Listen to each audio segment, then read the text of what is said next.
Primeiro vídeo de uma nova série sem dicas reta final PCSP, já começando com os dois pés no peito aí. Criminologia racial, tema novo no edital de vocês. Galera, criminologia racial é um desdobramento, é uma vertente da teoria crítica. Radical, marxista ou nova criminologia, como preferir. Só que ela é tão crítica, mas tão crítica, que ela critica até a criminologia crítica. Por quê? Porque ela fala o seguinte: todas as teorias anteriores são racistas. Seja porque cria ali pressupostos racistas, a exemplo da escola positiva, né? Porque traz ali um negro, por exemplo, como um criminoso em potencial, ou por omissão, porque simplesmente nega o problema do racismo estrutural. Então ela parte desse pressuposto que a sociedade ela tem um racismo estrutural, até mesmo nos meios de controle social. E ela aponta algumas propostas para mudar isso. Ela tenta mudar a seletividade do sistema penitenciário, porque fala que só acaba, por uma grande maioria dos presos são presos negros, o encarceramento em massa dos negros também, e esse rótulo de que um negro é um criminoso em potencial. A dica de hoje é chamar a atenção de vocês sobre as semelhanças e diferenças da desistência voluntária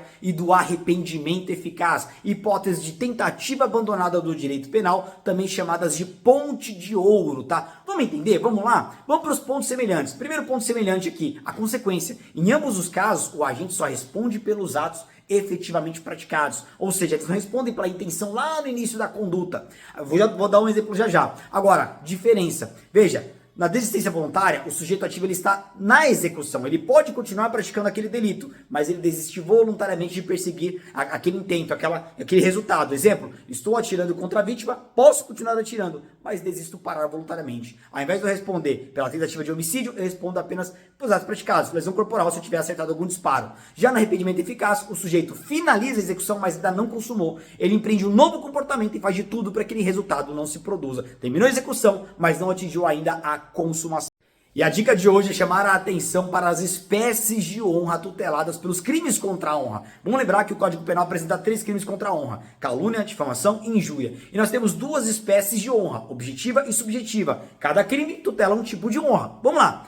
A calúnia e a difamação, a dica é, os 2 crimes que começam com consoantes. Calúnia e difamação são aqueles crimes onde pressupõe a imputação de um fato. Então elas protegem a honra objetiva. O que significa a honra objetiva? É a sua reputação. A reputação que você ostenta perante terceiros. É como as pessoas te enxergam. Já a injúria, o crime contra a honra que começa com vogal, protege a honra subjetiva, ou seja, o íntimo, como a própria vítima se enxerga, a sua própria dignidade, o seu próprio decoro. Justamente por isso que a injúria não está ligada à imputação de um fato, e sim uma ofensa simples. Xingou alguém, é injúria e está atacando a honra subjetiva.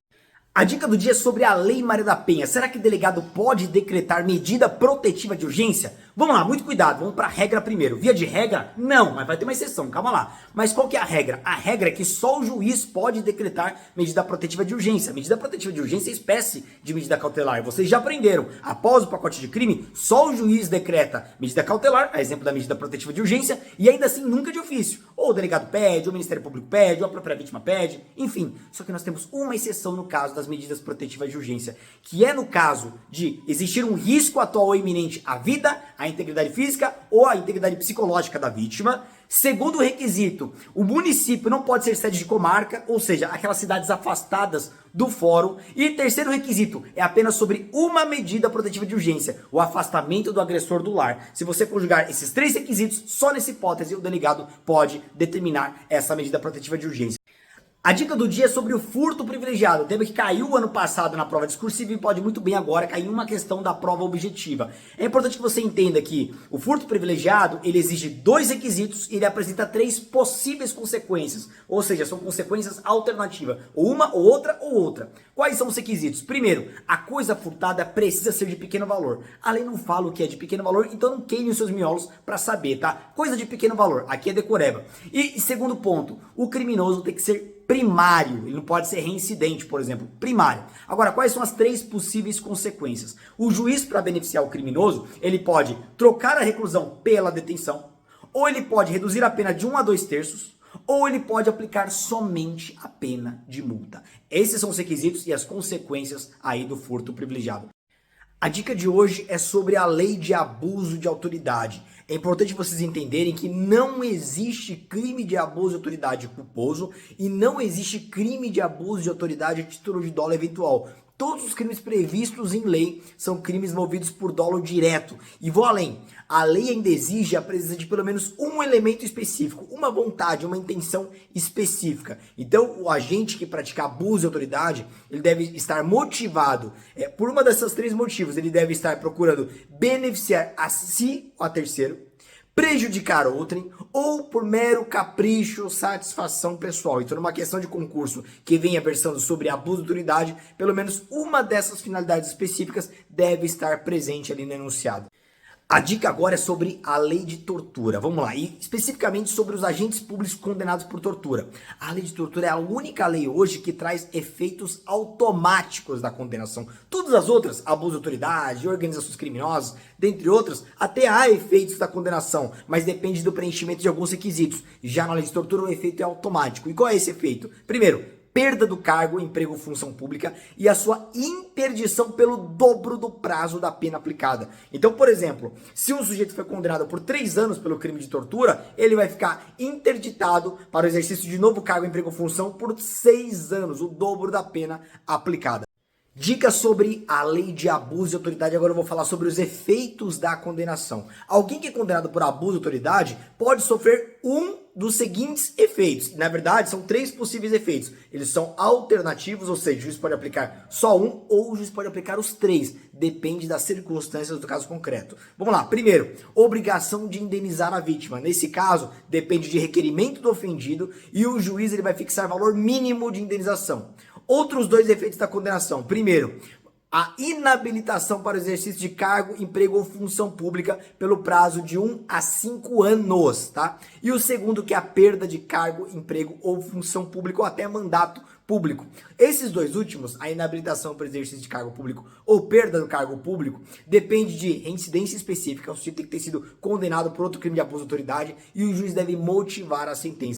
Pessoal, a dica do vídeo de hoje é sobre a Lei Maria da Penha. Para incidência da Lei Maria da Penha, além, claro, da vítima ser mulher, é necessário pelo menos um contexto específico. E esse contexto pode ser no âmbito doméstico, no âmbito familiar ou relação íntima de afeto. Vou explicar. Ambiente doméstico é o espaço físico de convívio, ou seja, pessoas que moram juntas, não necessariamente parentes. Então, vou dar um exemplo bem extremo para vocês entenderem. República de estudantes, ou seja, são pessoas que não são parentes, mas moram debaixo do mesmo teto. Se houver uma violência entre um estudante contra uma estudante mulher, nesse caso, Maria da Penha. Segunda hipótese ali, âmbito familiar. Aí sim exige o vínculo familiar e não necessariamente morando no mesmo local. Então, por exemplo, o irmão agride a irmã e mora em casas separadas, mas há o vínculo familiar, Maria da Penha. E terceira hipótese é vínculo afetivo. Qual que é o detalhe? Basta o vínculo de afeto. Exemplo, namorados não moram juntos, não tem vínculo familiar, mas o vínculo afetivo invoca a Lei Maria da Penha. Dica de hoje, diferenças de crime material, crime formal e crime de mera conduta. Vamos lá. Nos crimes materiais, o legislador lhe prevê um resultado naturalístico, que é a mudança no mundo real, no mundo físico. E ele exige que isso aconteça para que ocorra a consumação. Exemplo, homicídio. Qual é o resultado naturalístico? A morte de alguém. Alguém tem que estar morto. E é necessário alguém morrer para a consumação do homicídio. Se a vítima sobreviver, no máximo tentativa. Já os crimes formais, esse resultado naturalístico está até previsto no tipo penal, mas não é exigido para consumação. Exemplo, corrupção passiva. Basta você solicitar a vantagem devida, a propina, para consumar. Não é necessário que o agente público receba de fato essa vantagem devida. Basta a conduta estar consumado. E os crimes de mera conduta, nem resultado naturalístico tem previsto no tipo penal. Basta um comportamento típico. O legislador só descreve o comportamento. Exemplo, prevaricação ou violação de domicílio. Você só invade a casa de alguém, por exemplo, e nem fala para que você faz isso. Só o fato de você praticar o comportamento já estará consumado. O que é cadeia de custódia? Tema que deve cair em alguma dessas provas. Investigador, perito, escrivão, médico, agora nesse próximo concurso. Ou até para delegado, né? Mas vamos lá. Cadeia de custódia é o conjunto de procedimentos para documentar, para realmente construir todo o histórico de um vestígio que é coletado numa cena de crime ou de análise sobre o corpo de uma vítima. Aquele vestígio que vai virar lá na frente prova, né? É justamente para documentar todo o procedimento para que ele tenha qualidade como prova. Porque se durante a coleta, até o momento que é usado como prova, tiver algum desvio no meio do caminho, algum tipo de contaminação, algum tipo de interferência humana, aquela prova estará fragilizada e poderá ser inutilizada no processo. Então, o conceito de cadeia de custódia está lá no artigo 158A do Código de Processo Penal, é um tema novo do pacote de crime. E etapa por etapa você precisa memorizar. As etapas estão previstas cronologicamente no artigo 158B do CPP. Dica do dia versa sobre ato infracional. O que é um ato infracional? Muito simples. Ato infracional é toda conduta descrita como crime ou contravenção penal, porém praticado por menores de idade. E cuidado com a pegadinha. Tem muita gente que acha que só adolescente pratica ato infracional. Não. Crianças, ou seja, até 12 anos de idade incompletos, ou adolescentes, dos 12 anos de idade até os 18 anos. Então veja, tanto adolescente quanto criança praticam atos infracionais. A diferença são as medidas que recaem sobre cada um deles, né? Por exemplo, a apreensão. Só o adolescente pode ser apreendido. Só que vai responder de fato por um procedimento mais rigoroso é o adolescente. Mas a criança, teoricamente, também pratica ato infracional e está sujeito a outras medidas muito mais brandas comparadas com os adolescentes, tá? Mas fica a dica para você não cair em pegadinha. O tema está previsto a partir do artigo 103 do Estatuto da Criança e do Adolescente. Vamos falar hoje sobre contravenção penal. Contravenção penal admite tentativa? Essa é a pergunta mais cobrada de toda a lei das contravenções penais. E a resposta é muito simples, mas eu acho que a banca pode ir além nas próximas provas aí. Acho que ela pode perguntar o fundamento, ou o porquê, ou justificar, enfim, seja numa prova escrita, na oral isso já é uma realidade, ou até numa prova objetiva. Mas vamos lá. O artigo 7º da lei das contravenções penais diz que a tentativa de contravenção penal não é punida. Em outras palavras, não se pune tentativa de contravenção penal. E qual é o motivo? Por vontade legislativa. É simples assim. O legislador, por questões de política criminal, decidiu não punir a tentativa. Seria possível? Seria. Em contravenções penais materiais, por exemplo, daria para fracionar ali o caminho dessa contravenção penal. Mas por uma vontade política, decidiu o legislador não punir. Então apenas contravenções consumadas são efetivamente punidas. O que são crimes de cifra dourada? Simplesmente uma das cifras mais cobradas na história dos concursos da PCSP. Vamos lá. Cifra dourada refere-se aos crimes praticados, crime de colarinho branco, praticado pelas elites dominantes, né? Então a classe mais abastada, mais rica, que tem o poder ali, o poder financeiro, tá? Então crime de colarinho branco ou crime de cifra dourada acabam sendo sinônimos, também chamados de white collar crime. A origem, teoria da associação diferencial. Um sujeito muito brilhante chamado Edwin Sutherland, o nome dele cai em concurso, Edwin Sutherland, ele simplesmente identificou que ricos também praticavam crimes. A diferença é que o Estado não perseguia essas pessoas, não era só pobre. E aí, a partir daí ele começou a identificar que muitos crimes, inclusive crimes de grandes impactos na sociedade, eram praticados pela classe de colarinho branco. Daí surgiu essa teoria da associação diferencial, fazendo remissão aos crimes de cifras douradas. Pessoal, a dica de hoje é sobre a Lei Henri Borel, Lei 13.344 de 2022, lei nova no edital de vocês. E a dica é sobre o crime do artigo 26. O artigo 26, o legislador tipificou o crime de omissão no caso de comunicar às autoridades quando você sabe que alguma criança, adolescente ou incapaz são vítimas de violência doméstica e familiar. Então, por exemplo, um vizinho sabe que aquela criança está sempre sendo espancada pelos pais, ou por um pai, por uma madrasta, por um padrasto e não faz nada. É esse o crime. Então, dois detalhes muito importantes desse crime. Primeiro, ele é comum em relação ao sujeito ativo. Qualquer pessoa pode praticar este crime desde que tenha ciência de algum caso específico de violência doméstica e familiar contra criança e adolescente. E segundo ponto importantíssimo que está caindo em concurso, esse é o único ponto da lei Henri Borel que a lei acrescenta mais um personagem como vítima. Porque em toda a lei só criança e adolescente podem figurar como vítimas, mas nesse crime o incapaz também pode. E esse incapaz a lei não especifica, então pode ser inclusive um maior de idade. Pessoal, a dica do dia versa sobre a lei Henri Borel. Para incidir a lei Henri Borel, nós precisamos de alguns requisitos. Primeiro requisito versa sobre os sujeitos. Só pode ser vítima crianças ou adolescentes. Nós temos a lei Henri Borel. Segundo requisito são as formas de violência. Tem que ter algum tipo de violência lá no caso concreto. Pode ser uma violência física, psicológica, patrimonial, sexual ou institucional nos termos da lei. E terceiro requisito, o âmbito de incidência. Tem que ser no âmbito doméstico, ou seja, pessoas que moram debaixo do mesmo teto, familiar, ou seja, vínculo é pai contra filho e por aí vai, ou algum vínculo de afeto. O sujeito tem que ter uma relação anterior ou concomitante com a vítima para incidir a lei Henri Borel, tá? Tem que estar presente pelo menos um desses requisitos. O sujeito passivo tem que estar, uma das formas de violência tem que estar e um desses âmbitos de incidência. Os três requisitos juntos, aí sim aplicaremos a lei Henri Borel. A dica de hoje é sobre os processos de prevenção criminal que você estuda lá na criminologia. Nós temos 3 etapas: prevenção primária, secundária e terciária. Vamos para as dicas. Prevenção primária são aquelas de longo prazo e toda a população acaba sendo destinatária. Porque aqui você vai concretizar direitos e garantias fundamentais, direitos sociais. Então vai ter lá direito à educação, saúde, saneamento básico, segurança. A ideia é que as pessoas no longo prazo tenham menos vontade de entrar no crime porque tem grandes oportunidades.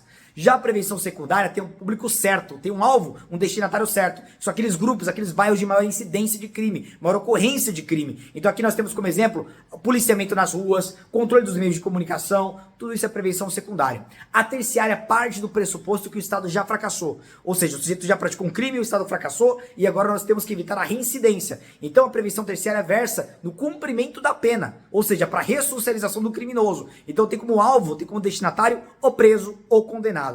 Pessoal, a dica de hoje versa sobre o conceito de criminologia. E o conceito cai muito em concurso, um dos temas mais cobrados na PCCP. Qual é o conceito de criminologia? Ela é uma ciência, então ela é uma ciência autônoma, não depende de um ramo, um sub-ramo do direito penal. Ela é interdisciplinar, ou seja, ela aproveita, ela se comunica com os resultados de outras ciências e ela é empírica. Como assim? Ela trabalha com a observação dos fatos, com a observação da realidade e não meramente com base em princípios abstratos. Ela analisa a realidade. Então a criminologia ela não é uma ciência puramente teorética que fica só na teoria. Ela não é uma ciência do dever ser. Ela não tenta apresentar modelos de conduta. Ela é uma ciência do ser. Ela diagnostica a realidade e ela não é uma ciência exata. Ela é uma ciência humana e por isso, é claro, ela é passível de erros. Ela é possível de parcialidade. Guardou esses detalhes, guardou esses critérios do que a criminologia é e do que ela não é, você acerta qualquer questão nesse sentido.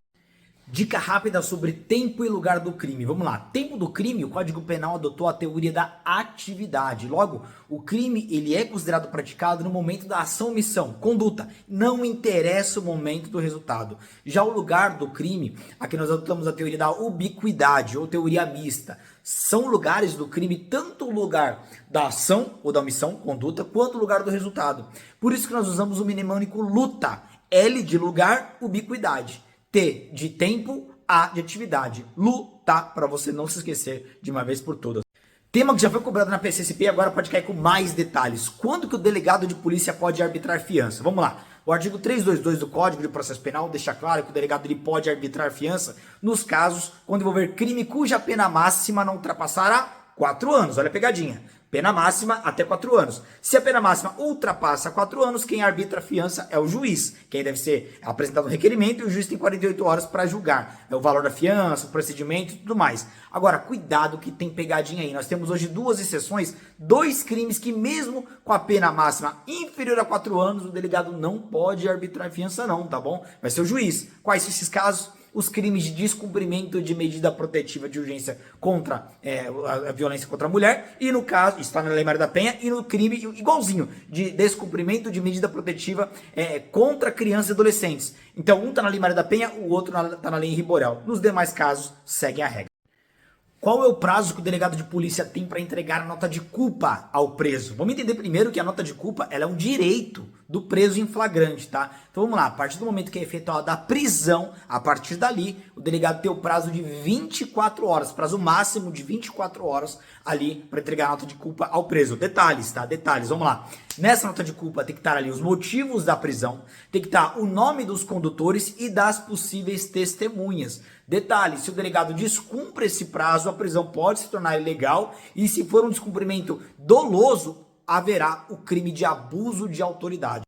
A dica de hoje é sobre direitos políticos, para vocês não confundirem o que está lá previsto na Constituição Federal, as diferenças entre sufrágio, voto e escrutínio. Presta bem atenção. Sufrágio é o direito de votar e ser votado, ou seja, é o direito que você tem, que eu tenho, de votar em alguém ou de ser votado se preenchidos os requisitos constitucionalmente previstos, tá bom? Já o voto é a forma como esse sufrágio é exercido no Brasil. Aqui nós votamos nos nossos políticos, nos nossos representantes. E escrutínio é o procedimento em que é aplicado esse voto. Como é que nós votamos no Brasil? Por urnas eletrônicas de 4 em 4 anos. No caso executivo ali pode ter segundo turno. Então é o procedimento previsto na legislação como o voto, que é um direito ali do sufrágio, no caso, é exercido na prática.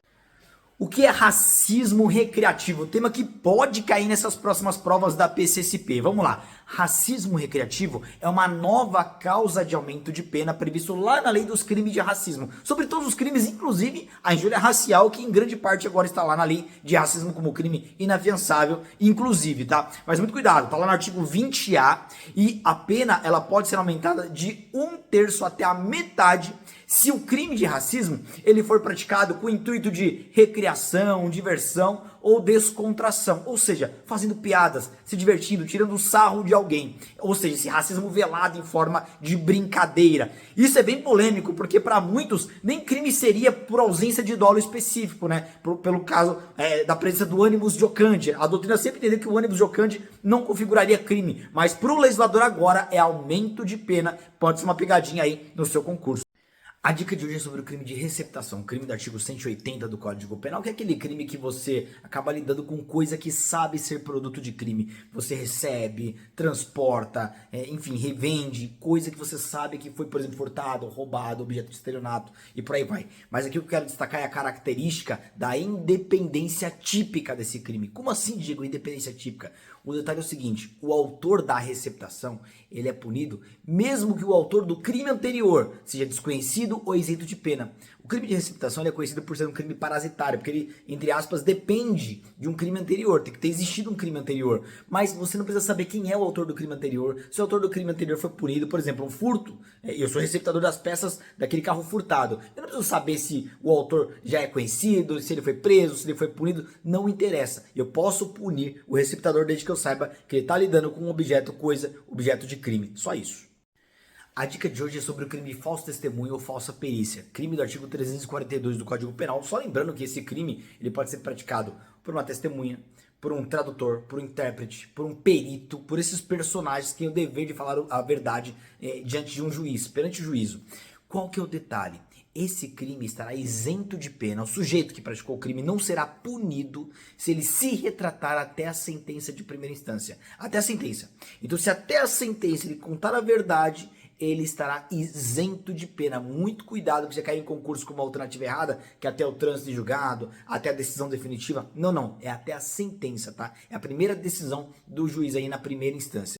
A dica de hoje é sobre a discricionariedade, uma das características do inquérito policial. Vamos lembrar que o inquérito não tem um rito rigoroso, não. O delegado ele vai conduzir o inquérito como ele bem entender, porque cada crime demanda uma dinâmica diferente. Ele vai investigar um peculato diferente de um furto, diferente de homicídio e por aí vai. Prova da discricionariedade é o teor do artigo 14 do Código Penal, que diz que o ofendido, o representante legal, o indiciado podem requerer diligências, mas o delegado vai aceitar se quiser, se ele entender pertinente ali com aquela investigação. Só que cuidado porque há na lei exceções sobre a discricionariedade. O delegado, por exemplo, ele é obrigado a realizar o exame de corpo de delito nos crimes que deixam vestígios. Então não depende da vontade dele. Nesses casos, ele é obrigado. Outro ponto é que, via de regra, tem exceções também, mas via de regra o delegado é obrigado a cumprir requisições para instaurar inquérito policial ou cumprir diligências se forem requisições de um juiz, de um promotor de justiça. Aí ele tem que acatar aquela requisição e cumprir, tá? Mas são exceções, porque via de regra vigora a discricionariedade. Pessoal, a dica de hoje é sobre o tema provas no processo penal. Vamos lembrar que o Código de Processo Penal adotou o sistema de livre convencimento motivado do julgador. Lá no artigo 155 do CPP. O que isso significa? Significa que o juiz ele vai tomar a sua decisão com base nas suas convicções ao apreciar as provas produzidas nos autos. Ele vai comparar as provas e chegar a uma decisão. Ele tem essa margem de liberdade de acordo com a sua interpretação, desde que ele fundamente ali, por exemplo, uma condenação ou uma absolvição. Só que a lei ela faz algumas ressalvas. O juiz ele não pode decidir com base exclusivamente nos elementos de informação colhidos na fase do inquérito policial. Então, só com base em elementos do inquérito, o juiz não pode condenar ninguém, tá bom? E tem algumas ressalvas. Provas cautelares, não repetíveis e antecipadas. Como o próprio nome já diz, não são elementos de informação, são provas, porque o contraditório ele é diferido, ele é postergado. A dica de hoje é sobre o controle social, tema que foi coberto na prova escrita do ano passado.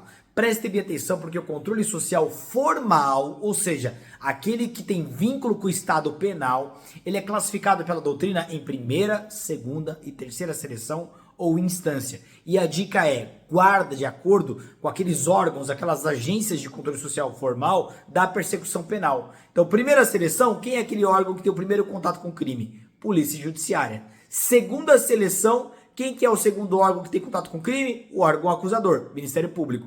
E terceira seleção, que é o Poder Judiciário, que dá a última palavra, juntamente ali com o sistema penitenciário. Então, primeira, segunda, terceira seleção, Polícia Judiciária, primeira seleção, Ministério Público, segunda seleção, e Poder Judiciário e Sistema Penitenciário, terceira seleção.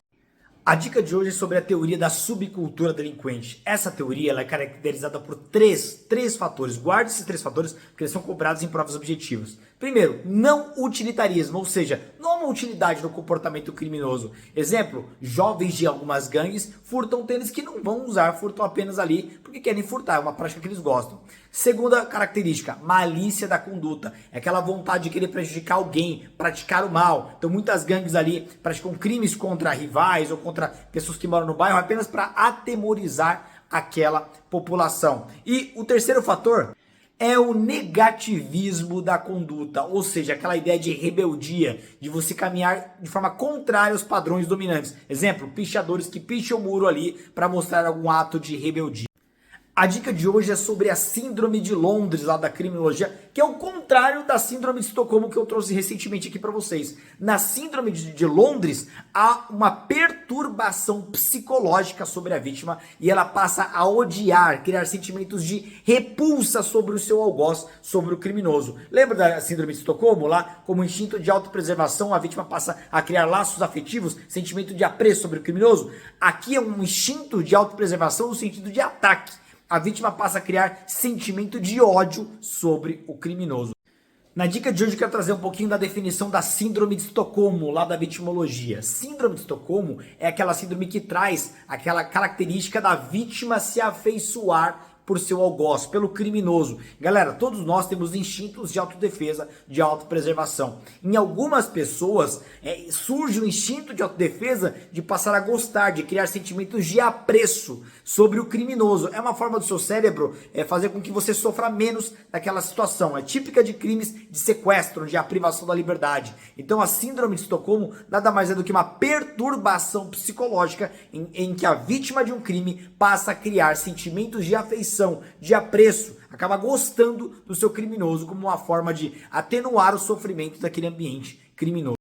A dica de hoje é sobre o Estatuto do Desarmamento, para você aprender a diferenciar posse de porte de arma de fogo. Porque só diferenciando posse e porte de arma de fogo, você consegue matar várias questões sobre os crimes previstos no Estatuto do Desarmamento. Mas vamos lá, posse, que é menos grave, posse ocorre quando o sujeito ele detém a arma de fogo na sua residência ou no estabelecimento comercial em que é dono proprietário. Então eu sou dono de um restaurante, eu tô com uma arma de fogo dentro do restaurante, é posse. Já o porte de arma de fogo ocorre nas outras hipóteses, onde você transita com arma de fogo pelas ruas ou em qualquer outro estabelecimento onde você não é o dono. Olha que exemplo bom. Imagina num restaurante onde o dono do restaurante está armado e o garçom também. O dono, posse, porque ele é dono do estabelecimento. E o garçom, como não é dono, ele está fora da sua casa, fora do estabelecimento onde ele possa ser dono, ele acaba praticando o porte.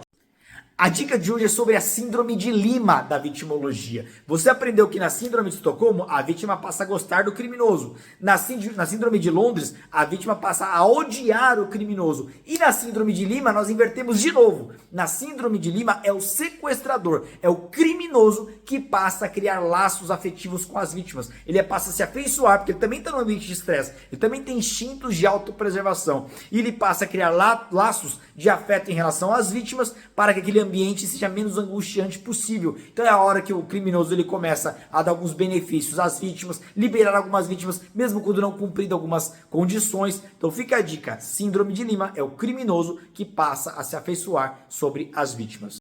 A dica de hoje é sobre uma das classificações da tentativa, que é a tentativa perfeita e imperfeita. Vamos lá.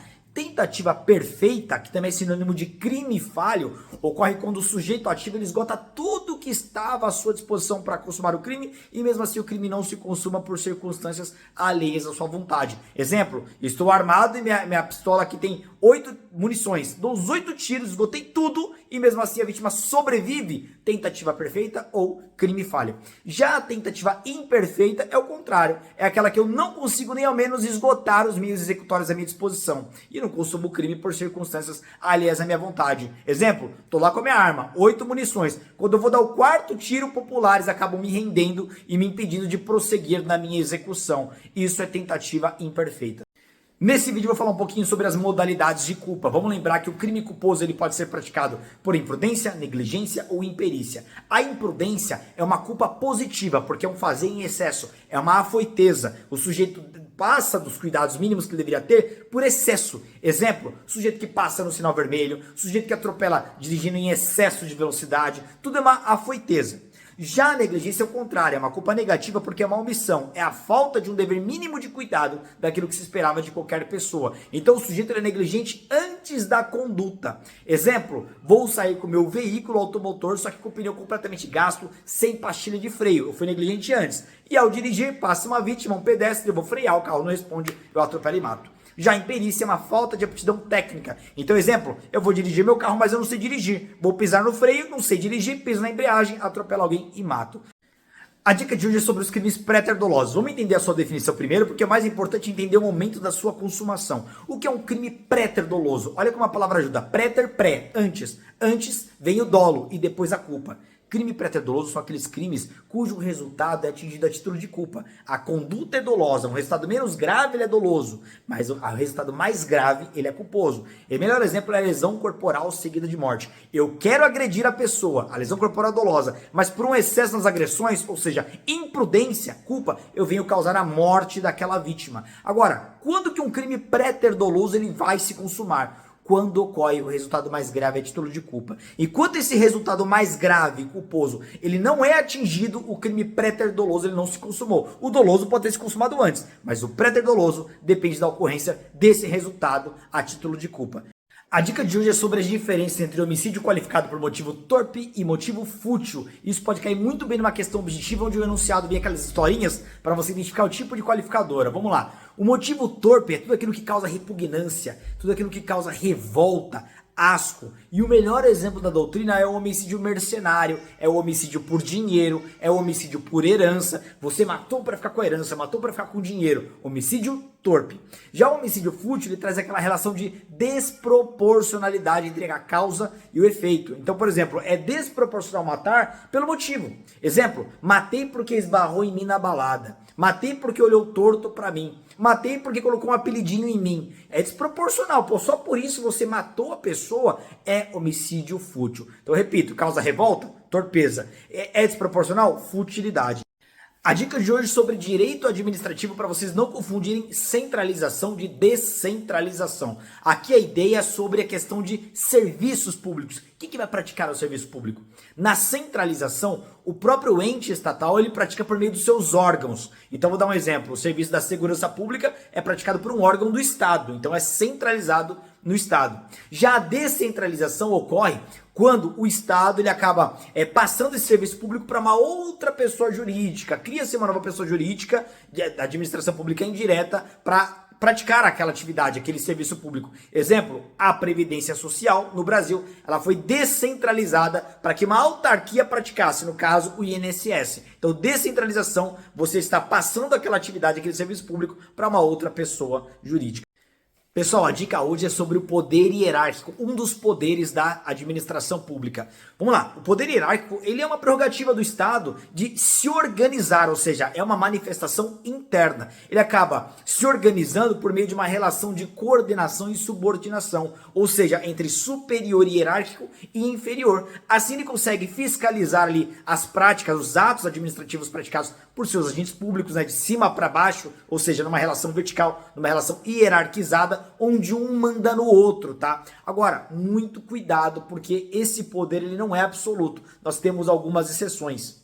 Então eu quero destacar aqui para vocês 3 exceções. Primeira exceção, não há hierarquia entre pessoas jurídicas distintas. Então vamos pegar os entes federativos. Não há hierarquia entre estados, municípios e União. Não há hierarquia entre os poderes, executivo, legislativo e judiciário. E não há hierarquia aqui também entre a administração e o administrado, o cidadão.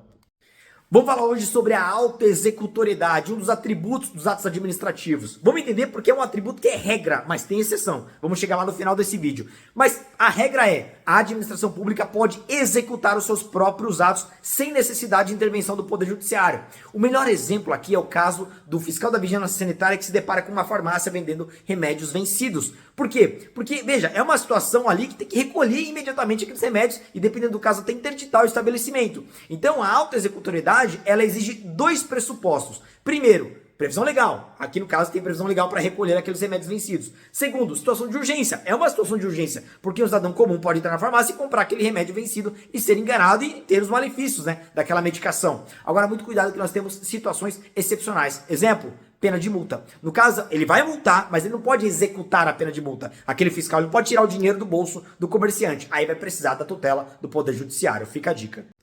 Vamos falar um pouco sobre a responsabilidade civil do Estado aqui no Brasil. Qual é a regra adotada, qual é a teoria adotada? Há exceções, mas vamos trabalhar com a regra que é o que cai em prova objetiva. A responsabilidade civil do Estado aqui no Brasil, ela é objetiva, ou seja, independe de dolo ou culpa. Então, se há uma conduta, um nexo de causalidade e um dano causado a terceiros, praticado, por exemplo, por um agente público, por um funcionário público, a administração pública já é obrigada a indenizar. Isso nós damos por conta da teoria do risco administrativo. Teoria do risco administrativo é regra no Brasil. Aí, claro, cabe ação de regresso contra os seus agentes públicos. Só que no caso da ação de regresso, ou seja, o Estado vindo buscar ali o ressarcimento do agente público que causou aquele prejuízo, que causou aquele dano, nesse caso aí a responsabilidade é subjetiva. O Estado tem que comprovar dolo ou culpa daquele respectivo agente público. Vou falar sobre o procedimento para arquivamento do inquérito policial nos termos do Código de Processo Penal. Muito cuidado, porque a nova redação dada pelo pacote de crime, onde o Ministério Público passa a ser a autoridade competente para arquivar os autos do inquérito, encontra-se ainda suspenso pelo STF. Não confunda com o juiz das garantias. O juiz das garantias, o STF já julgou constitucional. O procedimento novo para o arquivamento ainda não, ainda está pendente de julgamento. Portanto, o procedimento atual é o seguinte: Ministério Público pede o arquivamento e o juiz determina o arquivamento. É claro que eles podem discordar, aí é tema para uma outra aula, um outro vídeo para a gente aprofundar, mas o procedimento é esse. MP pede e o juiz arquiva. É, portanto, um ato complexo. Para fechar, sempre aquele ponto muito cobrado em provas e concursos da PSSP como alternativa errada, lembre-se, sempre, delegado de polícia jamais arquiva ou manda arquivar inquérito policial. A dica de hoje é sobre a confissão, mas não é a confissão enquanto atenuante lá do Código Penal, não. É a confissão enquanto prova, previsto lá no Código de Processo Penal. Muito cuidado, porque a ideia de que a confissão é a rainha das provas já é uma ideia ultrapassada. Ou seja, a confissão ela não pode por si só fundamentar toda uma condenação. O juiz, ao apreciar uma confissão, ele vai conjugar com outras provas, confrontar com outras provas e depois dar o peso que ela merece conforme o caso concreto. Então, muito cuidado, porque ela não é mais a rainha das provas nos termos do Código de Processo Penal. Mais uma dica sobre confissão enquanto prova. Vamos lá, eu já falei para vocês num vídeo anterior que a confissão não é a rainha das provas. Só tem duas características que estão previstas expressamente no Código de Processo Penal sobre a confissão. A primeira delas é a seguinte: a confissão ela é retratável, ou seja, imagina que o investigado ou o acusado, ele confessa o crime, só que a qualquer momento ele pode voltar atrás. É claro que se ele volta atrás e deixa de confessar, ele não vai ganhar o privilégio da atenuante, aquela atenuante que vai ali diminuir um pouquinho a pena dele, ele não vai ganhar mais, tá? Mas ele pode fazer o contrário, ele pode no momento negar o crime e depois confessar. Então há essa característica da retratabilidade. Segunda característica é a divisibilidade. Como assim? O cara que vai confessar, o réu, o investigado, o acusado, ele não necessariamente precisa confessar sobre toda a acusação. Ele pode confessar parte do crime, ó. Eu matei, mas foi só essa vítima, essa outra não. Então há uma divisibilidade possível aqui na hora da confissão. Pessoal, a dica de hoje é o que a criminologia não é. Vai por mim, só com essa dica vocês conseguem eliminar várias alternativas erradas de questões anteriores, já que era na PSSP, e as próximas que podem vir por aí. Mas vamos lá. Primeiro, a criminologia não é uma ciência teorética. Teorética é aquela ciência que se ocupa só do mundo do saber, só da teoria. E não, a criminologia, ela até tem o seu aspecto teórico, mas ela também tem o seu braço prático, que é a microcriminologia, também chamada de criminologia clínica. Outro ponto muito importante, a criminologia, ela não é uma ciência normativa. Normativa é o direito penal que cria normas. Ela não é, tá? Ela é uma ciência empírica. Ela se preocupa com a realidade. Terceiro ponto, a criminologia não é uma ciência do dever ser. Dever ser é o direito penal, que está preocupado em criar modelos de conduta a serem seguidos, a serem copiados. Não, a criminologia está preocupada com o diagnóstico da realidade, tá? Então não é uma ciência do dever ser, e sim do ser. E por fim, ela não é uma ciência exata, ela é uma ciência humana, portanto, passível de erros e de parcialidade.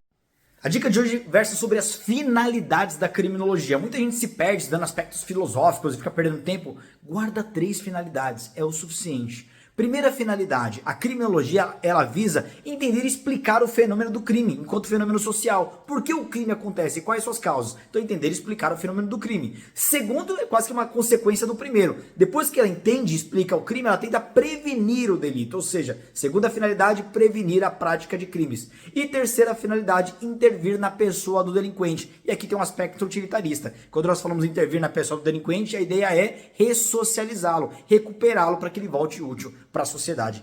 A dica de hoje versa sobre o surgimento, o pai ou os pais da vitimologia. Prestem bem atenção porque não é tão simples assim. Eu quero trazer tendências para a próxima prova aí. Mas vamos lá, o pai da vitimologia todos vocês sabem, né? Benjamin Mendelssohn, ele foi advogado de Jerusalém e foi o primeiro nome a falar da vitimologia, inclusive na época enquanto ciência, tá? Só que e no Brasil? Muito cuidado. O primeiro sujeito, o primeiro criminólogo a trazer a vitimologia para o Brasil foi Paul Cornell. Paul Cornell, ele não era brasileiro, óbvio, ele trouxe de fora para o Brasil ali, por meio de uma revista, e Paul Cornell era holando-belga. Agora, o primeiro brasileiro a tratar de vitimologia no Brasil foi Edgar de Moura Bittencourt. Esse nome pode cair na sua prova. O primeiro brasileiro a tratar de vitimologia no Brasil, Edgar de Moura Bittencourt. A dica de hoje versa sobre vitimologia, síndrome da gaiola de ouro. Muitos não conhecem o que é a síndrome da gaiola de ouro. É uma condição psicológica em que a vítima, ela sabe que ela está num ambiente tóxico, ela sabe que está num relacionamento tóxico, ela sabe que tem poder, tem força para se livrar daquilo, mas ela não se livra. Ela reclama o tempo todo daquele relacionamento, mas ela não se livra e geralmente o motivo está associado a alguma vantagem secundária. Exemplo, uma mulher ali que está com o seu marido e ela fala o tempo todo que ele briga com ela, a humilha, a menospreza, a subjuga o tempo todo, só que ela acaba não saindo daquele relacionamento. Ela fala, eu sei que eu posso sair, mas ela não sai. E aí, na prática, quando se vai observar, ela não sai porque ela tem status social, ela tem contas pagas, ela tem ali, por exemplo, dinheiro, ela tem ali, de alguma forma, prestígio na sociedade. Então, por conta de benefícios secundários, ela acaba não se desvencilhando daquele relacionamento tóxico. O vídeo de hoje é sobre a vitimização quaternária, porque já tá manjado que em provas anteriores aí, vitimização primária, secundária, terciária, heterovitimização, vitimização indireta, agora a quaternária não caiu ainda, pelo menos não na prova objetiva. Depois que eu comecei a falar sobre ela, já caiu na oral, então provavelmente a tendência para cair nos próximos concursos na objetiva e talvez na escrita. E o que é a vitimização quaternária? A vitimização quaternária, ela decorre do medo. A palavra-chave é medo. Então a pessoa passa a ter medo de ser vítima de crime, por dois possíveis motivos. Ou porque ela é influenciada pela mídia, o tempo todo bombardeada de que o Brasil tá tendo muito crime, e ela passa a ter medo de sair na rua e ser vítima de um crime, ou de passar o cartão num site, de comprar, fazer compras pela internet, ou segundo, porque ela já foi vítima anteriormente. Ela foi vítima e passa a ostentar aquele trauma, aquele medo, e passa a ter medo, por exemplo, de sair de casa, de cair em novos golpes, de ser vítima de novo, de qualquer outro crime, tá? Então, vitimização quaternária é aquela vitimização que decorre do medo. A dica de hoje é sobre um tema novo da edição de vocês, aquela parte da criminalidade de massa, moderna e organizada. Eu quero falar aqui das espécies de criminalidade organizada, trazidas pela doutrina da criminologia. Nós temos duas, a criminalidade organizada do tipo mafiosa e do tipo empresarial. Vamos lá, do tipo mafiosa você vai guardar que é aquela que tem estrutura hierarquizada, tem divisão de tarefas, também visa ao lucro, só que ela se vale muito da violência e da intimidação, da lei do silêncio, tem clientela clara ali e geralmente conta com rituais de iniciação. Exemplo, a Yakuza, o Cartel de Medellín e outras organizações mafiosas que se valem de todo um critério rigoroso para a galera entrar e fazer parte dela e geralmente intimida e coloca o medo na galera. Já do tipo empresarial, não. O tipo empresarial se vale da violência e grave ameaça de forma excepcional, porque visa só o lucro, tem total discrição, não gosta de aparecer e, além disso, ele tá muito corrompendo os agentes públicos, né?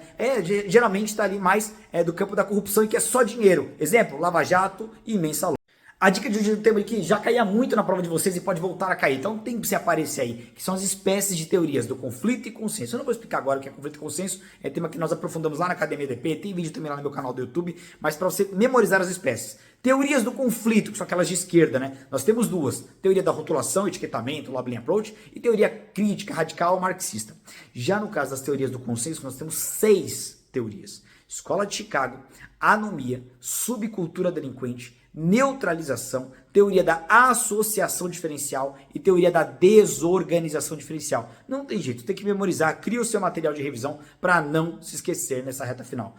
Pessoal, a dica de hoje é sobre a teoria da neutralização, que é uma teoria do consenso, é uma teoria onde, primeiro, foi analisada a delinquência infanto-juvenil e o que a galera percebeu é padrões em alguns criminosos de justificar o seu crime, de alguma forma afastar a responsabilização, ou seja, jogar a culpa em terceiros, tá? Então ela tem 5 características de neutralização, vamos lembrar das 5, vamos lá. Primeiro, apelo à lealdade, eu roubei, mas não foi pra mim não, foi pros mais pobres e tudo mais. O que mais? Condenação dos condenadores, olha o juiz é que é culpado, esse bandido, olha esse promotor que fica me perseguindo e tal. Negação da lesão, eu não fiz nada, não foi lesão nenhuma, não foi nada. Negação da vítima, essa vítima não é vítima coisa nenhuma, ela merecia, ela fez por onde e tudo mais, então não é vítima coisa nenhuma. E negação da responsabilidade. Eu não tenho culpa nenhuma, isso não é culpa minha, eu sou inocente, eu não sou nada. Então são justificativas, são artimanhas, são artifícios para afastar a responsabilidade. A dica de hoje é sobre a teoria do Labeling Approach, também chamada de rotulação, etiquetamento, reação social e por aí vai. São todos sinônimos, é uma teoria do conflito. Mas basicamente é uma teoria que prega o seguinte: a sociedade e o Estado impõem rótulos pejorativos no criminoso e assim o estigmatiza e assim o caminho mais fácil para ele é voltar a delinquir. Tá? Eu tô resumindo, claro, é muito mais profundo que isso, mas é uma síntese da teoria. Só que eu acho que deve cair aí no próximo concurso uma questãozinha cobrando de vocês exemplos de rótulos, exemplos práticos. E vamos lá, nós temos atestados de antecedentes criminais, é um exemplo de rótulo. Folha corrida criminal do sujeito, né? A folha do histórico criminal dele. Que mais? Matérias sensacionalistas da mídia, colocando o sujeito já como um culpado, já antecipando a culpa para ele. Que mais? Ofensas e xingamentos de colegas, vizinhos, familiares, chamando o cara de bandido, de ladrão, de criminoso e tudo mais. E só para destacar a cereja do bolo, nós temos uma lei no Brasil que foi inspirada nessa teoria, que é a Lei 9.089, Juizado Especial Criminal, que visa evitar rótulos. Dica de hoje são sobre os crimes de cifra vermelha. Eu particularmente tenho um orgulho desse tema, porque era um tema que era discutido muito na Espanha. Eu trouxe para cá há alguns anos, e depois que eu falei disso no meu canal do YouTube, começou a cair na prova oral da PCSP. Caiu em 2019, caiu em 2023, mas já está na hora de cair na prova objetiva, tá? E o que significa esse rótulo, essa tarja de crimes de cifra vermelha? Esse rótulo refere-se aos crimes praticados por assassinos em série, ou seja, serial killers, que são aquelas pessoas que matam em série, geralmente por prazer, geralmente são psicopatas, sociopatas e geralmente deixam a sua marca registrada, algum tipo de assinatura, só mata vítimas ruivas, ou só mata mediante o estrangulamento, só mata degolando, só mata colocando um corte específico na vítima, enfim, são crimes característicos de cifra vermelha. A dica de hoje é sobre as formas de instauração do inquérito policial nos crimes de ação penal pública incondicionada. Vamos lá, você tem que lembrar que nesses casos nós temos 3 formas de instauração do inquérito policial. Primeira, mais comum, a instauração de ofício, ou seja, o delegado ele tem conhecimento do crime e ele de ofício, sem que ninguém o provoque, sem que ninguém solicite, ele vai lá e instaura. Exemplo, o delegado acabou de pegar um flagrante delito. Com base no flagrante que ele pegou no exercício das suas funções, ele mesmo de ofício instaura o inquérito. Segunda hipótese, por requisição do Ministério Público ou do Poder Judiciário. Requisição é sinônimo de ordem. Então o promotor de justiça mandou, o juiz mandou, o delegado, se a ordem não for manifestamente legal, obviamente, o delegado instaura aquele inquérito policial. E terceira possibilidade ali, por requerimento do ofendido ou seu representante legal. Muitas vezes a vítima é quem leva ao conhecimento do delegado a notícia daquele crime já com pedido de instauração. Se tiver veracidade, o delegado instaura o inquérito. A dica de hoje é sobre a diferença entre prova ilícita e ilegítima. Só lembrando que é na ilícita que a prova é inadmissível e deve ser desentranhada nos autos. Mas vamos entender a diferença. A prova ilícita, ela fere, ela viola algum direito material, algum direito constitucional. Então, se na prática ela violar algum direito previsto lá no artigo 5º da Constituição Federal, pode ter certeza que ela é uma prova ilícita. Vou dar um exemplo para vocês. Imagina uma confissão nos autos de um processo que foi obtida mediante grave ameaça. Pô, violou um direito fundamental ali. Na verdade, violou vários, né? Dignidade da pessoa humana, dentre outros. Nesse caso, essa prova é ilícita e deve ser desentranhada dos autos. Não adianta tentar corrigir, não dá mais. Já a ilegítima fere uma mera norma procedimental, um mero procedimento ali no processo, e ela pode ser corrigida. Exemplo, testemunha não foi depor, depois verifica-se que ela não depôs porque ela não foi intimada. Basta intimá-la e fazer uma nova audiência, e dá para corrigir. A dica de hoje é sobre o exame de corpo de delito, uma das espécies de provas mais cobradas na prova da PCSP. Fica a dica, vamos lá. O exame de corpo de delito ele é indispensável nos crimes que deixam vestígios, aqueles crimes materiais que fazem uma modificação no mundo físico, no mundo real, tá? E qual que é o detalhe? A regra é realização do exame de corpo de delito direto, que é aquela análise, aquela investigação, aquela perícia sobre o próprio objeto do delito, o cadáver do homicídio, por exemplo, enfim, as escoriações numa vítima. Só que na sua impossibilidade, realiza-se o exame de corpo de delito indireto. Exemplo, cadê o corpo? O corpo sumiu, não tem cadáver, então nós vamos trazer a prova testemunhal. Prova testemunhal é um exemplo de exame de corpo de delito indireto, tá bom? Só lembrando que a confissão do acusado, do investigado, jamais pode afastar a necessidade do exame de corpo de delito. Se o crime é material, tem que ser feito, ponto e acabou. Seja o exame de corpo de delito direto ou, na sua impossibilidade, exame de corpo de delito indireto. A dica de hoje também é sobre exame de corpo de delito, dica que eu passei no vídeo anterior para vocês, só que agora é sobre a ordem de preferência. O legislador recentemente ele criou uma ordem de preferência na realização do exame de corpo de delito, já que a polícia tem muita dificuldade por um excesso de trabalho e realizar todos de forma imediata. Então, o Código de Processo Penal diz que dar-se a prioridade ao exame de corpo de delito, primeira hipótese, quando o crime envolver violência doméstica e familiar contra a mulher, e segundo, quando o crime for praticado contra criança, adolescente, idosa ou pessoa com deficiência. Então essas são as questões de prioridade e isso já caiu na PCSP e pode ser cobrado de novo. A dica de hoje versa sobre a diferença entre o flagrante impróprio, também chamado de quase flagrante, e o flagrante presumido. Muito cuidado porque essa diferença cai e derruba muita gente. A diferença basicamente é o seguinte, no flagrante impróprio há uma perseguição ininterrupta em relação ao criminoso. Já no flagrante presumido não há essa perseguição. Essa é a principal diferença, porque a doutrina ela tenta estimar um tempo ali que pode se configurar flagrante nas duas situações, mas a lei não fala que essa perseguição ou encontrar o sujeito com instrumentos que façam presumir ser ele o autor do crime, não tem um tempo limite, um dia, 2 dias, 3 dias, meia hora, 5 horas, não tem nenhum tempo limite. Então a diferença basicamente no flagrante impróprio, o sujeito é perseguido logo após o crime por qualquer pessoa ou autoridade, enquanto que no presumido não tem perseguição, ele é encontrado depois com instrumentos, objetos ou qualquer outro elemento que faça presumir ser ele o autor do crime. A dica de hoje é sobre as gerações ou dimensões dos direitos humanos, tema que já caiu muito em provas mais antigas da PCSP. Vamos lembrar que os direitos humanos é classificado ao longo do tempo em primeira, segunda e terceira geração ou dimensão. Vamos lá. A primeira geração ou dimensão é marcada por aqueles direitos negativos. Como assim direitos negativos? A ideia é colocar um freio, por isso negativo. Um freio sobre o arbítrio do Estado. Então está relacionado a direitos de liberdade. Liberdades individuais. Exemplo, direito de voto, direitos individuais, direito à propriedade, direito à vida, por aí vai. Já a segunda dimensão já é o contrário. Precisava-se mais do Estado. Então são direitos positivos para o Estado fazer. Direitos de assistencialismo, direitos sociais, econômicos e culturais. Aqui está ligado a direitos trabalhistas, direitos previdenciários, por aí vai. E a terceira dimensão, por sua vez, marcada com os direitos difusos e coletivos, a exemplo do meio ambiente equilibrado ou probidade administrativa. A dica de hoje é sobre a Declaração Universal dos Direitos Humanos, galera, especificamente no seu artigo 26, que traz o direito à instrução. Todos têm direito à instrução, que basicamente é o ensino, é a educação. Só que tem alguns detalhes importantes que você não pode errar e pode cair em forma de pegadinha no seu concurso. Vamos lembrar, o direito à instrução, pelo menos nos graus ali elementares e fundamentais, é o ensino gratuito. E pelo menos no ensino elementar, ele é obrigatório, todos devem passar pelo ensino elementar. Só que a declaração também fala que todos têm direito ao acesso ao ensino técnico profissional e ao ensino superior. Você tem que ter pelo menos a possibilidade de acessar esses dois ensinos, não necessariamente gratuitamente, então pode ter finalidade particular, visando lucro e tal. Só que tem um detalhe muito importante, no caso do ensino superior tem uma ressalva. O acesso ao ensino superior deve ser baseado no mérito, que é o que acontece no Brasil. Para ter acesso a universidades públicas, você acessa por meio de vestibulares, tem que passar numa prova vestibular, ou seja, por meio do mérito.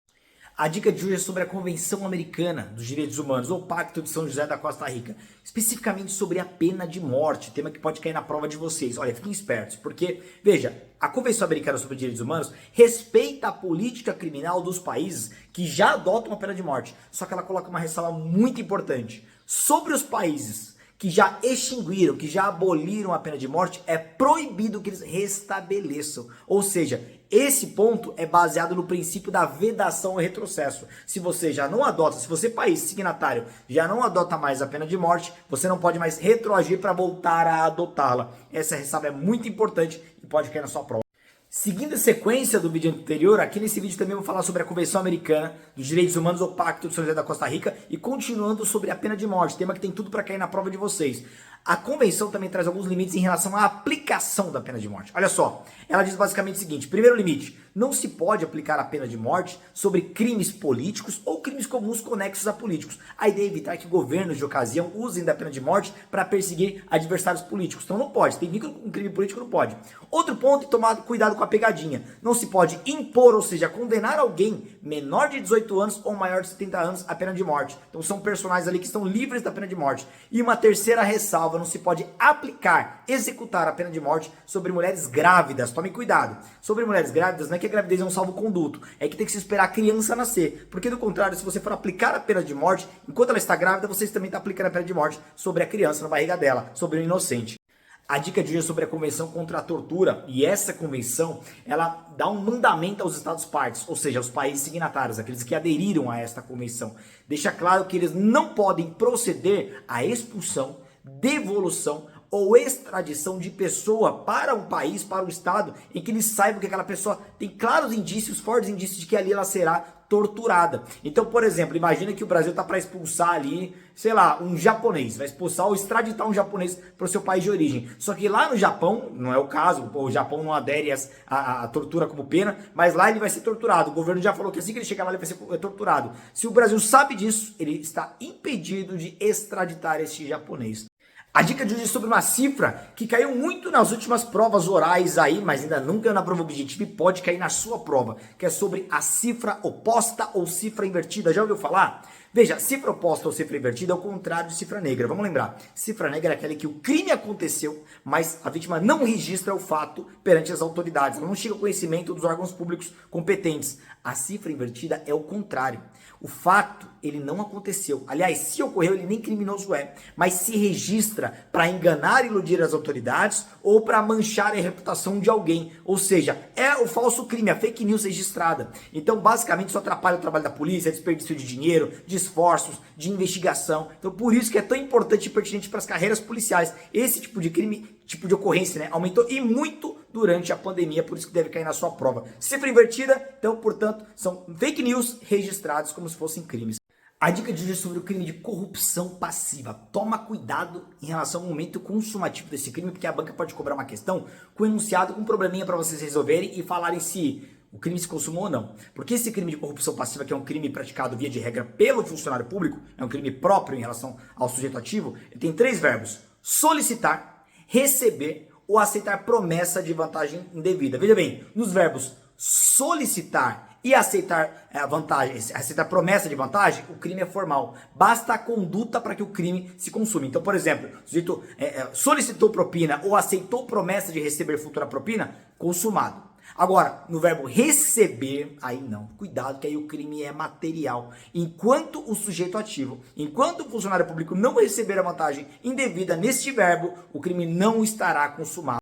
A dica de hoje é sobre a diferença da corrupção passiva privilegiada para o crime de prevaricação. São crimes ali quase que vizinhos e a pena é exatamente a mesma, o tratamento é o mesmo, mas a diferença é muito pontual e esse tema já caiu em provas anteriores da VUNESP, não para PCSP, mas em outras, então eles podem cobrar para vocês agora. Mas vamos lá, na corrupção passiva privilegiada, a conduta é a mesma da prevaricação. O funcionário público, ele retarda ato de ofício, ou ele pratica ato de ofício infringindo o dever funcional, ou ele não pratica esse ato de ofício quando ele deveria, ou seja, ele não faz aquilo que é do trabalho dele. O detalhe é o porquê, é o motivo, é a motivação. Na corrupção passiva privilegiada, ele assim o faz porque ele está cedendo a pedido ou influência de outrem. Então há um terceiro, há uma outra pessoa pedindo para que assim ele o faça. Exemplo, acabei de ser multado e solicito para o agente de trânsito: pelo amor de Deus, eu dei criança para alimentar, e o guarda de trânsito cancela a multa. Já na prevaricação, ele assim o faz por mero capricho, satisfação pessoal. Ou seja, ninguém pediu, ele faz, por exemplo, por preguiça.